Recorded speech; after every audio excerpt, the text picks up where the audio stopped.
This episode of The Gamer and the Noob is brought to you by The Switch Bit.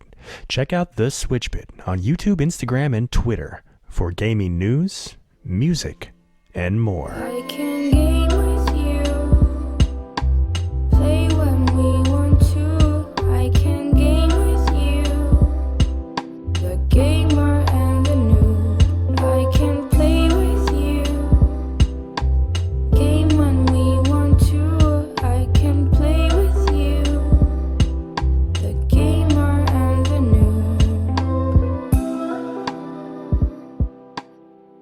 Welcome, everybody, to another episode of The Gamer and the Noob. My name is Sam. I'm the gamer. And I'm Steph. I'm the noob. This is your weekly podcast talking about all things game from the perspective of the gamer, me, and the noob, Steph. So, let's hop right into it. Steph, what have you been playing this week? I started playing Super One Jump. Super One More Jump? Yeah, Super One More Jump. What system is that on? The Switch. Yeah, I mean, I know what system it's on because I know. I just felt like it was a test question. It has the same kind of feel as Ding Dong XL, and it's one of those games I can immediately pick up and put down fairly easily, and like once I convince myself to. But it lets me practice on learning every single time I play, and then immediately trying again. Like, I mean, what kind of game is it? I don't know how to answer that. Well, like, what do you do? You end up dying a lot. Oh, okay. You have to collect these little gems as you go through a maze, and it's kind of like your person is magnetized to certain areas, but you can jump and loop around this grid. So, like, how would you describe the perspective that you're looking at it? Is it a first-person perspective? Are you looking at it from the top down, from the side? The side? Yeah. So like, that's what we call a side scroller. Okay. Even though the character's moving automatically, basically. It's sliding along a pathway, and you have to jump. You have to have, like, precisionally timed jumps in order to avoid obstacles and avoid death while you're gathering little gems and items, trying not to die. But it's all done from the side. So, like, that's a side-scrolling platformer game. You explained that so well. Well, thank you. Think about, like, Mario Brothers, which we'll get to later. You see it from the perspective of the side. The person is running and jumping to avoid obstacles. So, like, that would fall in the same genre. Of course, there are a lot more caveats to Super One More Jump because it's also, like, kind of like a runner, that's a game where the character's moving automatically and you're only controlling the jumping, which is kind of what's happening here, right? Right. So it's a one-button game, just like Ding Dong, which I knew when I downloaded it because it was on sale. And I've had my eye on it because it's from SMG Studios, and they had published Death Squared, right, which we've played before. We haven't really talked about it much, but that's that game, that time kind of gets away from it. Do you remember that one? Oh, yeah. Yeah, okay. And then they also published Over the Top Tower Defense, which they gave me a review code for it. So they only have a few games on the Switch, but I saw that, and so I knew it was going to be a quality game because their other titles are somewhat quality, right? But yeah, the fact that it's a one button, I did not know that. And as soon as I started playing, I was like, okay. Because you kind of fallen off Ding Dong for now, Ding Dong XL. So I was like, this is another game that I think that she could get behind. And is it frustrating to you? Because you do die a lot. I mean, it's meant for you to die a lot. Yeah, eventually I have to put it down from frustration, but there's a lot of reward in it too, because once you die, you immediately try again, and then when you get better, it's exciting. You get kind of a sense of accomplishment from it. Mm-hmm. Yeah, I just started playing this too. So every time you die, it adds to a death counter in the top left of the screen. And, like, I'm trying to keep the death counter really low, but sometimes, you get frustrated and you start to play worse. You kind of, like, stop and clear your head. But every time you die, it leaves a little outline of your character. Yeah. Because, like, you're just controlling a little square. The white chalk imprint. Right, yeah. So as you're going, there's these faint reminders of, oh, this is where I died, almost taunting you, but it's also more like a learning experience because you can, there's a visual aid of, like, that's where I jumped half of a second too short, or I took too long to jump. So it's kind of like a navigation guide as well. Mm-hmm. So every time you die, it's because you did something wrong, right? Just like in for the most part in Ding Dong XL, that's one of the things you liked about it was you're learning every time you play. You're like, okay, I jumped too early, I jumped too late. That's how these physics work in this game. So every time you do something, every time you die, it's a learning experience. And I like games like, because it doesn't feel cheap to me. No, not at all. So there's a lot of different, it gradually increases its difficulty, right? Right. Which I think is, it kind of eases you into it. For sure. And then it just, it gets hard, it gets pretty tough. How long do you think you've played it for? I think I played it maybe 4 separate times. Okay. So and like then we 30 did minutes? the co-op last night. Oh, yeah. Which was a lot of fun. Yeah. The also co-op. frustrating. So there's like a co-op and a versus mode, right? And the versus mode is like an endless, randomly generated, it seems, thing. And I don't quite get how the rules work yet. Like, I won a lot. Like, I had a higher number, but like, I died more than you. Mm-hmm. I think it just, I don't know. I need to look that up because it's not really evident exactly how the rules work. And I want to like know the ins and outs of that. But the co-op mode was something I've never played a game with a co-op mode like that. And I cannot wait to play with 4 players. Like, so it's going to be exciting. So in the co-op mode, you are designated a color. Your character has a certain color. I think it was pink and green. I was pink and you were green. Mm-hmm. And as you're jumping from platform to platform, these are long platforms, right? And the platforms also have a color. So if you are on that platform that is the same color as your character, you control the jumping. So there'd be like a pink platform followed by a green platform followed by a pink platform, etc. So you can only jump when it's on your platform. So you have to like rely on the other person to be paying attention. To be paying attention, to be doing it well, to have, at least somewhat of communication going on in order to completely and successfully beat the level. Yeah, it's interesting because you have to you have to concentrate the entire time. Yeah. Otherwise, you're going to die. No looking at your phone. No. No, or it's game over. Like I got yelled at one point last night. Who yelled at you? Okay, maybe yell is the wrong word. But my nose itched. And so I just went to scratch my nose. Like super quick. I mean, it was as if a feather was tickling my nose. So I just went to like touch my nose. And you go, you don't have time for that. You don't. Like, I know, but I'm going to die anyway. Just give me a second. That's true. We got to that last level and it was like, it thankfully doesn't give you a death counter on that co-op mode, but I'm pretty sure we died at least 30 times. At least. And then as soon as we got done with that level, we're done. The worst part of that was whenever we had successfully made it through the level and for whatever reason my thumb twitched. Oh. And so right at the end when we were going to win, there was no obstacle. There was nothing in the way. I jumped and then we died. Yes. And then it took like 20 more tries after that. Yes. It was right in your grasp. Yes, I know. All right, yeah, that's a really fun game. Mm-hmm. I think everybody, it was like 50 cents, maybe $1. I'm pretty sure it was like 49 cents though. Some ridiculously priced deal. So much fun. Yeah. For such a little price. When it's usually I think $10. Wow. Maybe $4.99 maybe. I don't know. It's usually more money than I was willing to spend on it, and then I saw it on sale. I was like, let's give it a go, which I do that a lot. Yeah. I recently picked up Doom 1, Doom 2, and Doom 3 all on sale for like $6 total, which is a crazy deal. But is there anything else that you've been playing? Yes. What? I downloaded this game on my phone recently called Tiny Bubbles. Tiny Bubbles? Yeah. Oh, you haven't told me about this. I have not. Oh, no. I was playing it this morning, actually. It's a lot of fun. Okay, what is it? So, essentially, it's like a really chill, relaxing puzzle game. And it has to do, like, you definitely have to use logic and a little bit of art in there. Because it's like all about blending colors in the bubbles and what? Yeah. So how do you like win? Okay, so you get presented with like a scheme of bubbles all connected, and some of them are certain colors and some of them are blank. And then you have to connect 4 of the same colors in a row. And when you do that, those bubbles that you connected, everything of that color will disappear. Okay. And so you have to time it correctly so that whenever you're making a certain color disappear, you also have other colors in line. But you can also blend colors and make new colors. Oh, okay. So that's where the gimmick comes in. That's the part that's different than most other matching puzzle games. Like it's more manipulating the color scheme than it is finding a location to place the bubbles. It's all of it. Oh, wow. Yeah, it's a lot of fun. When did you how long have you been playing that?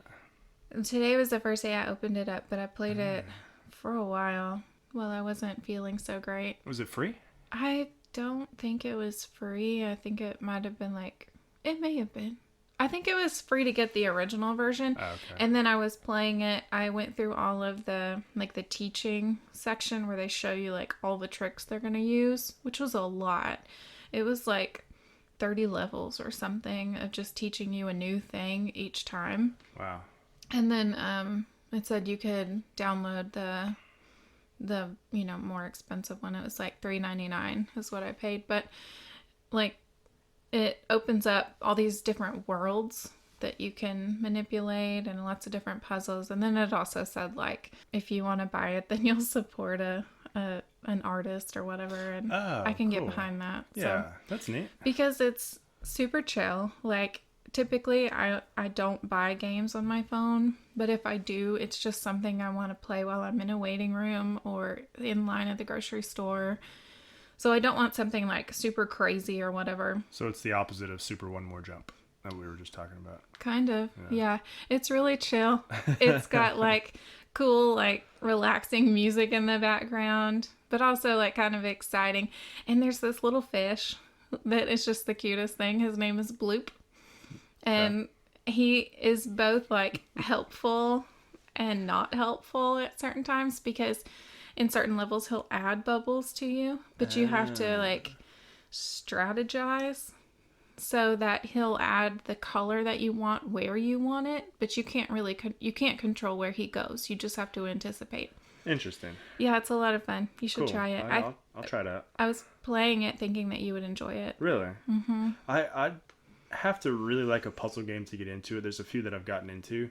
Most of the puzzle games like that I really like are either competitive in nature, so Tetris, Tetris DS or Tetris on the Wii or Tetris on the Switch. They're all games where you're trying to destroy somebody else. Yeah. While also maintaining the puzzle element or whatever. I saw a new side of your personality with Tetris 99. Oh boy, yeah. Yeah. That's a roller coaster, that game. I'd put it down. Every match you're sweating and it's just it's bad for my heart. And I'm not doing my body any favors with my diet. So I got to cut out the stress where I can. But the other type of puzzle game that I typically like are the ones that have a story or some other type of weird element to it. So I talked to you about that Puzzle Quest game. Mm-hmm.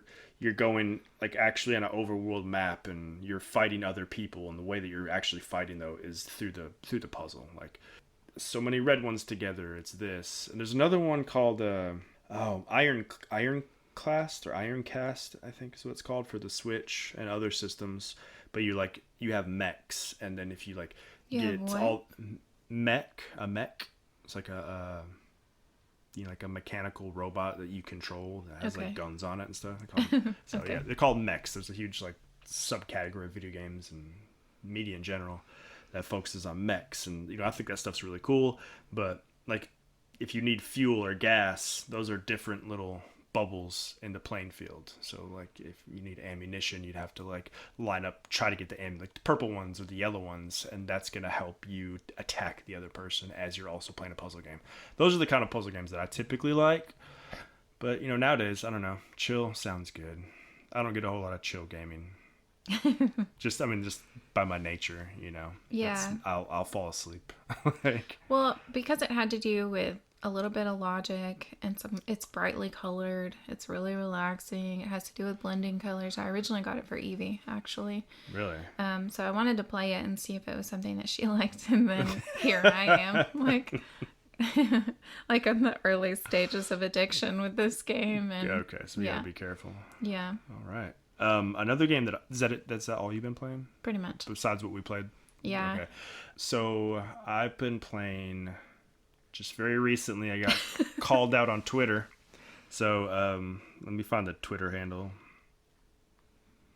Are you going to do your own call out? So at CS Anderson 2014. This is somebody that's on my Twitter friends list or mutual followers. I don't know what you call it, but he's also on my Switch friends list. It's funny. This is the guy that actually won like the first giveaway that I ever did. Oh, really? Like a while when Cuphead came out, however long ago that was. Remember how I had those Cuphead mugs? Oh, yeah. Yeah. So it was like buy one, get one 50% off. So like the second one I had, I did a contest on Twitter, and then I shipped it to the person. He was the person that did it. And how does he repay me? He tweets this: "Attention at the Switch Bit and Switch friends with Horizon Chase. I will take all of the highest times, and yes, this is a challenge to everyone, with a picture of him beating my time on a game called Horizon Chase Turbo." So I immediately got excited because I really enjoy like high score competitions. This is a racing game. It's a game that I was playing. I kind of put it down, but yeah, somebody calls me out. I picked it right back up. It took me a few hours. Steph was actually like, "Are you gonna take that challenge?" And I got a little cocky. She didn't believe me. I was like, "Yeah, it's not gonna take it. I'll beat him. Who cares?" And then in one try, I beat him. Yeah. Yeah. I saw it. Yeah, it happened. One try. So I immediately tweeted back out, "Now I just want to beat all of his scores." And I do anticipate for him to beat me. You know, I really enjoy that. I hope he beats me on all the scores. And that's going to entice me to go back. Yeah. And I'll just get better. And I mean, that competition is such a driving factor for games. And that game doesn't have online multiplayer. So that's as close as you get, you know, is the online leaderboards. So I've been playing that. That game is so beautiful. Like, it reenacts or retakes like the 8 or 16-bit racing games and just makes them look so beautiful with today's graphics, but still keeping that simplicity and the music and the simplicity and gameplay. It's so much fun. So much fun. So I'll probably play that for another 2 days and then get bored of it until somebody else calls me out on it again. That's just my nature with that game. Yeah. You love that back and forth. Yeah. That's a game that I'll probably play for a long time. When Colt called me out, I picked it up again here recently, but then he didn't really, you know, he petered out. So he says it's because he played on the PS4 too, but you know, whatever. Those are all just excuses, and I'm only saying this because I know he's listening. You're calling him out. I'm calling him out. Yeah. What else have I played? Oh, the game I was going to talk about last week. Just real quick, I want to talk about it because if I get too in depth, you're going to get so bored. But it's a game called Project Crosszone for the Nintendo 3DS. It's a RPG/fighting game/ strategy game, and it has characters from 3 different major video game companies, including Capcom, Namco, and Sega. So it's just like this all-star cast of characters. That's the one I've been playing on my 3DS. It's like 60 hours long. I'm about 2.5 hours into it. I do not think I'm gonna get past 10 hours because it's already repetitive, like the gameplay, but it's just so cool seeing characters from Street Fighter and like Space Channel 5 and Dead Rising and Tekken, like these things that I've grown up with. They're all completely different franchises, different systems, different whatever, all coming together for one game.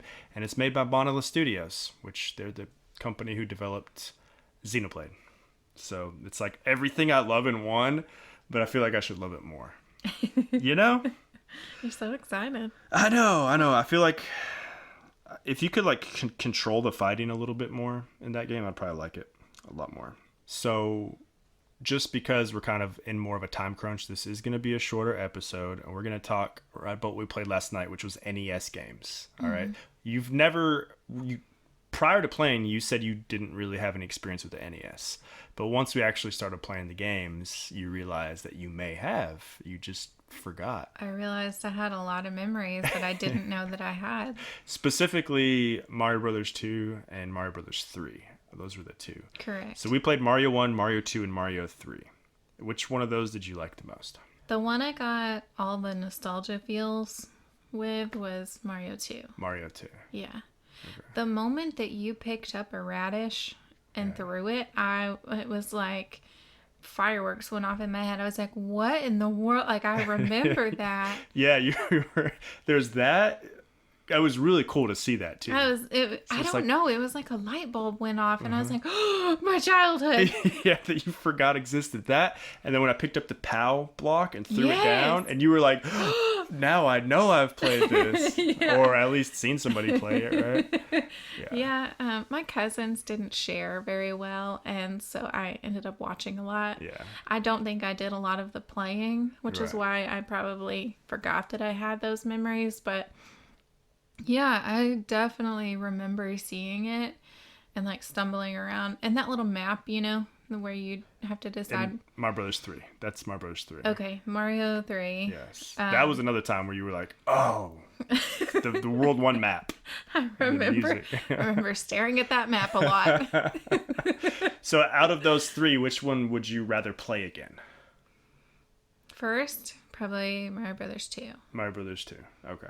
Did you enjoy the gameplay more, or just because you felt like you had more of a nostalgic connection to it, that's why you'd want to play it? A little bit of both. Probably more nostalgia. Gotcha. But like Mario Brothers 3 was a lot of fun to play. Yeah. Yeah, that was a game that is a game that I really want to play with you. Yeah. And Mario Brothers 1, not so much. No, I mean, I definitely want to go back and try it again. But it's deceptively difficult. Yeah. And I think another part of it is that you have so much experience and you're so good at it that you just fly through it like it's nothing. And then when I start to play it, I don't know the ins and outs and all the things, and I'm still trying to learn, like as you stated earlier, the physics of the game, and then I die immediately, and that's so annoying because it's not supposed to be hard, and it is. And anyway. Once you understand the rules of the game, it becomes a lot easier. Now, I think those games, like, you should just play single player. It's difficult, especially with Mario Brothers 1, because it gives me until I die. And so sometimes you're waiting 5 minutes to play. So by the end, I just jumped off into the pit so you could play, and like, that's not fun for you to, like, wait for me. And I'm like, that's a game that I spent a lot of time practicing. So like, I can beat that game in one life in like 6 minutes. Like if I just sat down and did it. So like, that's not fun to do with somebody who could possibly die on their first Goomba. Yeah. Yeah. So like, I think that's a game that you should play by yourself if you wanted to play it. Mario Brothers 2 is a single player game, so obviously that's a game you play by yourself. That's not really a fun game to hand the controller off. But Mario Brothers 3 is a game I want to play together because it is more suited for that, like, cooperative play. But you would play those again? Yeah, for sure. Cool. Now, no Yoshi in any of those Marios, but you remember Yoshi from a Mario game when you were younger. Yes. So we're playing on the Nintendo Switch Online NES app using the Nintendo official NES controllers that you can buy from them, which worked really cool. It feels just like the originals. So she saw Yoshi on the NES app and said, "Oh, I want to play Yoshi," because she remembers playing Mario World or Yoshi's Crafted World, or probably there's a lot of different reasons. So I was like, I don't think that's the Yoshi that you you think it is. And we booted it up, and I've never played Yoshi on the NES. I know it's a puzzle game, but you're like Mario flipping plates to catch enemies and collect Yoshi eggs. It didn't really make a whole lot of sense because, like, you had a higher score than me, but I won. I did not enjoy that very much. Did you? I mean, it was okay. Yeah. It's never going to be one that I'm like, oh, I'm going to sit down and play this. No, never. I'll probably never play a game again. Like, honestly. Because Okay, immediately after that, I was like, let's play like a puzzle game that I do like, and that's Dr. Mario. And then you were like, meh. All right, like, not a big fan of this one. This just feels like Tetris, I think is what you said. But yeah. I think it's a common complaint with Dr. Mario. It is a lot different than Tetris, for sure. But I enjoy it because it's kind of faster paced. Okay, cool. I mean, I wasn't that impressed with it, but I don't know why I liked Yoshi more than Dr. Mario. You did? I did. I liked the Yoshi one better. But I don't know either. I think with the Yoshi one, because there's 4 distinct columns, and you have to figure out, you can only rotate 2 plates that are next to each other. And so it was easier for me to do that than to attempt to move something across the entire grid. Gotcha. Yeah, and while you're rotating and, trying to determine other things. So, like, in Yoshi, the parameters are more well-defined. And, correct. They're coming at you in just a pretty simple plane. That makes sense. Okay, I get it. Like Tommy always beats me in Dr. Mario. I beat him a few times in my life, but that's like I've always like if I beat him, like yes, something I really wanted to do. So I just want to play that with you to see what kind of puzzle game. What else did we play? Zelda, The Legend of Zelda. So I just handed you the controller. Yeah, I didn't enjoy that. So you were talking earlier about all the tutorial levels in that Tiny Bubbles game. So I'm getting the idea that you really like to have your hand held at first and really ease you into an experience. Yes, because I don't know any of this. And Zelda is not that game at all. Like, so anybody who's played the original Zelda, there's a very famous, it's dangerous to go alone or whatever, take this. There's a cave right when you start, and, it's supposed to, like, grab your attention. You walk into the cave, you get your weapon, and then you go explore the world. Well, I like, stepped away for a second and came back, and you were, like, 3 screens up with no weapon. I was like, what am I doing here? Yeah. I'm just trying to avoid all these things trying to attack me. So that game is all about exploration. Obviously, like, I know where everything is because it's something I played since I was, like, 8 years old, so I've got the whole world kind of mapped out in my head and where to go first. But when I played it when I was younger, it was amazing because you can go anywhere and do anything and explore. It's all about exploring, I get the sense that maybe you don't want that kind of game. I don't like adventure. Yeah. I don't like the unknown. Right. Whenever I moved to this city, I was like so anxious because like I just didn't know where things were. I didn't know the streets. And I remember, someone was like, it's okay, it's an adventure. And I'm like, well, I hate adventure. Well, yeah, me and you were very different in that regards. That's all I want to do is go explore an adventure. But I think it's different because obviously I like to travel. I just like to do it in a structured way. Yeah, that's true. You want to plan this, you've read the reviews, you know what you're getting into. Yeah. And I'm like, ooh, I wonder if I can climb that tree. Get out of here. But that's what Zelda's all about. And that's one of the reasons I really like it. But I get, just being dropped in this world without a whole lot of experience, you may not like it. But I think you might like some other Zelda games. I'm going to test that theory. You're wagging your finger at me. Anyways, okay, so we played some games, played some NES. I did my homework. Your homework? Yeah, the NES homework. What's the homework for next week? Super Nintendo? Sega Genesis? I mean, I guess you're the host here. You tell me. I think Sega, because you played Sega back in the day a little bit. I did. Sonic, Aladdin. I'm gonna give you homework. Oh, okay. You have to try out Tiny Bubbles. Okay, yeah. I will master it by the next podcast. Can I doubt? I'm just kidding. I'm really not that great at puzzle games like that.